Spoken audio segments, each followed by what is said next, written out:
my name is Arjen van der Woude, working at Heineken, 30 years of experience across multiple industries, very much behind making procurement a function which continuously adds value to the business by anything needed and wanted, cost cashed, but most of all sustainability, and that's what we're going to talk about. That is what we're going to talk about. You're kind of making procurement cool, aren't you? It is cool. Look at this event. I think I've been there from the very first beginning. Mm-hmm. It was small, experimental. I think the DPW team has done a great job in turning this into a very professional place to be.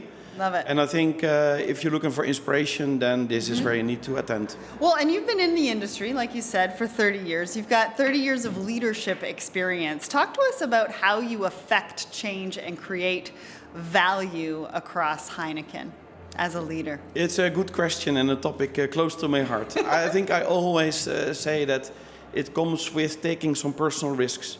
Because if you want to bring change, you need to go outside of the normal path. Mm-hmm. You need to take some risks in order to test things, in order to pilot things. Leadership means as well that you put your team in a place where they feel, say, supported and trusted, that they can, say, move beyond the horizon and doing different things. Mm-hmm. Because change finally starts somewhere. And it is the entrepreneurial spirit, as well as creating a space of being different and acting different as compared to what people expect. Yeah, it sounds like you're empowering your team to be innovative, but you're also giving them the space to fail, which I think is really important. I don't like that word, but we have to take risks and we have to try things. We've got to put ourselves on the line for the future of the industry and some of that innovation. Do you think that is a major challenge, or what are some of the main challenges that you think are facing procurement professionals? Well, I think if you look to procurement, I think there's each few years we say this is the era of procurement, and I do think it is again. Every 3 years, is that what you said? But it is again. Because if you look today, of course, there is the macroeconomical challenge, geopolitical changes which you need to address. Mm-hmm. But foremost of all, the call for the business, for procurement, to support, to add value, to bring change has dramatically increased. So if you look to the earlier days, it was about managing cost, managing the P&L, getting the right supplier base, security of supply. But that agenda has greatly evolved. So if today you look on what we are expected to deliver, is the usual cost and cash. But foremost of all, turning the outside in, getting the right supplier base there with innovations, and foremost of all, getting sustainability done. Mm-hmm. According to the commitments you have as a company, as well as on the opportunities your supply base is bringing. Yeah. This is really my personal experience as well. Well, yeah, and sustainability, ESG goals, really does start at procurement. One of my good friends, Frances Edmonds, she's head of sustainability at HP. She talks about how it has to start at procurement, and we really need to rally procurement professionals around sustainability and ESG goals to move it forward. But before we talk about sustainability, let's talk about how can procurement step up in business value generation? It's an important piece to the business. How do we rally the team and, as a leader, really show that true business value to the rest of the organization? Yeah, that's a good question. Not an easy answer, though. No, it's not. No, it's multidimensional. I think it starts with building capabilities in procurement, and that is never in isolation. Mm-hmm. So I firmly believe that procurement on its own has no existence. So that means is that you're building capabilities in function on what the business wants to see. So if you look to the processes going through sustainability, it's first of all about finding yourself in a target setting modus. Mm-hmm. That comes with a lot of insights. Those insights need to be provided through procurement, because procurement is on this beautiful interface between the external supplier world, potential partners, a new ecosystem to be built, and the internal organization. So I think that's the first start. Second is that you deliver. Because I think there's a big pressure on procurement to deliver on different contracting, different supplier selection, turning sustainability really, or embedding sustainability really in your source to contract process. Right. That sounds boring, but it's not an evident role and task to play. Well, and you talk about internal stakeholders, right? How important is collaboration to the future of procurement in an organization? Yeah, there I'm maybe a little bit. I have a bit of an explicit opinion about that. I think in the earlier days there was always a lot of I call it Calimero thinking. Okay. That procurement says, look, we don't have the seat at the table. We want to be involved and so forth. But for me, that cannot be an argument today anymore. So if you don't have a seat at the table today with the business, then you are doing something very wrong. I think it's a good indicator. Sorry to interrupt, but it's a good indicator that if you're not at the table, we got to start wondering why. Yeah, exactly. And I think that comes with changing the capabilities in your team, the type of people you have in your team. Mm-hmm. Because a seat at the table means that you understand the business, that you're very closely into the business. Yeah. That you are able to talk the language, that you can turn the requirements into tasks for your team. And look, then again, it sounds very scientific, but the business needs are ever changing. I think 3 to 5 years ago, it was pretty clear forward, but today it isn't. It's a combination of security of supply, maintaining supplier bases, cost, cash, sustainability, innovation. So you need to be very close into the business in order to have the seat at the table. Mm-hmm. And then, going back to impact, it's a beautiful place to be, because if you have the capabilities, you're able to understand, talk the language, and deliver, you have a guaranteed seat at the table. So one of the key things that I think you said there was to speak the language. Yeah. All too often, I come from a supply chain background. I think I have a 70-page or 170-page book with all the acronyms that we have in this industry, right? And we need to step outside of that to really be able to educate and to speak about what we're doing, but in a way that people can better understand.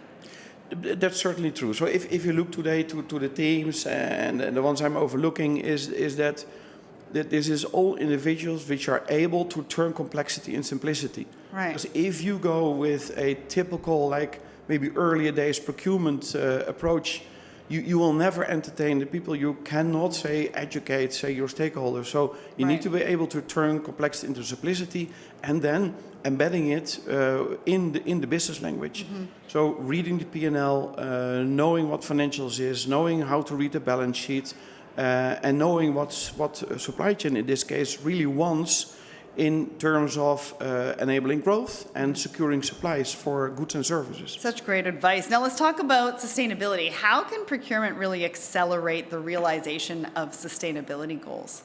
Yeah, that's. I think that is the golden question. There's no silver bullet as well. So I think acceleration really is coming back a bit on what makes procurement great. Is you need to step up. That means is you need to be curious. You need to be outside. Mm-hmm. You need to try to find potential partners which can contribute to, say, your realization of your Scope 1 targets, who are willing as well to equally commit to together establish, for example, net zero in Scope 3.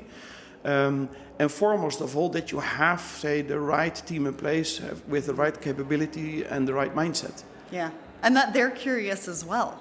They need to be asking questions, not only of themselves and the team, but also internally. What is everybody else doing? What questions are they asking themselves? How can we collectively move to this goal together? Yeah.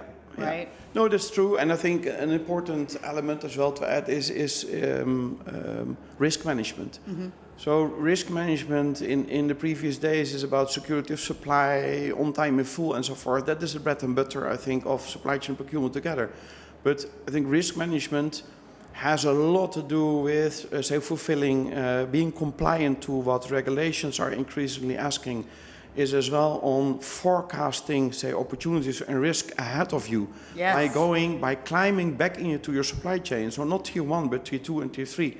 So this all together is as well an ask of the business that whatever change you are able to deliver and enable, you need to be able to identify risk and have mitigating action in place. Yeah. So how is tech helping with that, do you think?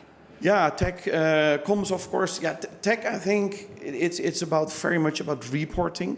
So there is an increasing amount of demand and pressure on procurement departments to report, driven by regulation, but as well as by internal wants. Then, of course, managing a ecosystem which is very much evolving comes with tech you need in order to keep track, in order to entertain that particular database. Yeah. And I think finally, if you look today on how a scorecard looks like, I think we had like 5 KPIs. My previous scorecards were like 5 KPIs. Right. I think today you're like 20, 25. Whew, that's a lot. So technology is as well getting those data in, Right. not only for visibility, but as well to conclude, are we doing the right thing and do we need to take corrective actions? Yeah, absolutely. Now, how are you thinking about your path to net zero? I mean, everybody seems to be talking about being on the path, but what are we doing to get there?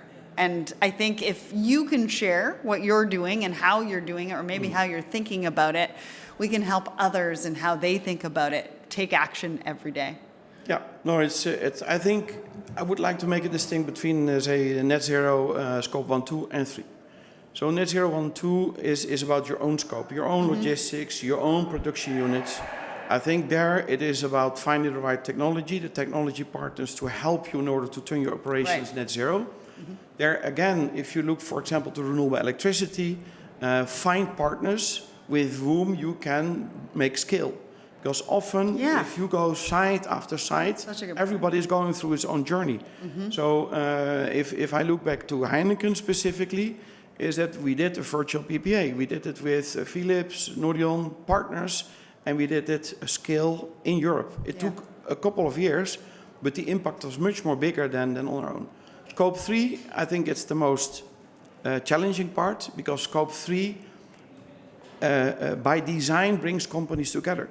So our Scope 3 or my Scope 3, if I would run supply chain, is another man's Scope 1, 2. Right. So instead of having separate actions attacking Scope 3 and Scope 1, 2, you need to bring it together. Yeah. And finally, I believe this ecosystem is like a fashionable word, but you need to find connection point with companies who are sharing the same worries maybe, or wanting the same to achieve, and more importantly, are equally willing to commit.